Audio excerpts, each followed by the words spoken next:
non-Christians think that they know what they need to be happy. As a Catholic, I'm a firm believer that the way to be happy is to understand our end. And our end, of course, is going to be with God. Like when we die, our end is to be with God. And so, you have this group that says, I don't need that. I don't believe in that.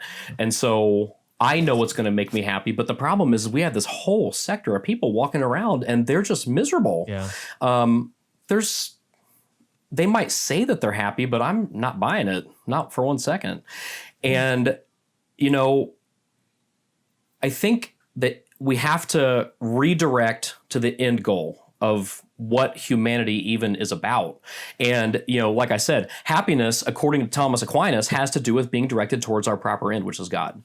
And I think people, honestly, I think that they confuse happiness with enjoyment. And so, I think we need to kind of break that down a little bit. Okay, well, happiness and enjoyment, what's the difference there? Enjoyment is a satisfaction according to earthly desires. Okay, so, but those things, they cannot sustain happiness. You always hear this, like money, things, cars, food. That's temporary. That's not eternal happiness. That's not something that's going to make me happy 20 years down the road after I eat a burger today. Yeah.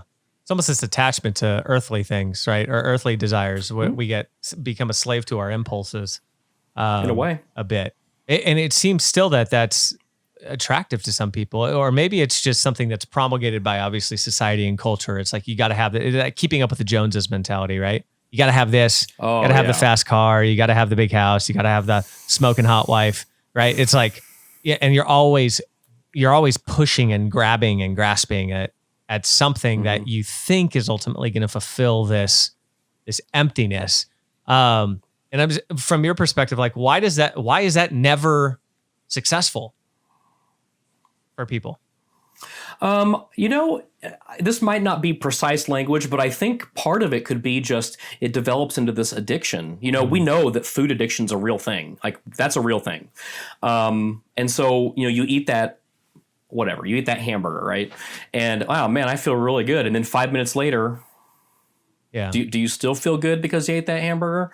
I'm not trying to knock I love hamburgers, so I'm not like, I like a hamburger just as much as the next guy. Yeah. But, it becomes this, I have to constantly do that thing in order to feel fulfilled. And it's just this rapid decline. Same thing with like the car or the quote unquote hot wife. Got that one, by the way. Me too.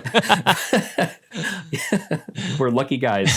But, you have that car and it's like, great. Yeah, you can go down the road and you can burn it at 90 miles an hour.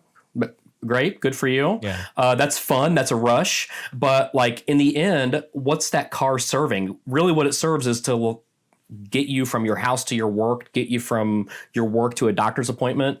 That's all it serves. It doesn't serve anything bigger than just this utility. Hey everyone, thank you so much for checking out this clip from the Practical Theism podcast. If you enjoyed this clip and you want to check out the full episode, you can do so by finding it on our YouTube channel. Definitely consider subscribing and ringing that little bell so you can continue to get updates, notifications when we release new episodes and new clips just like this one. I hope to see you soon.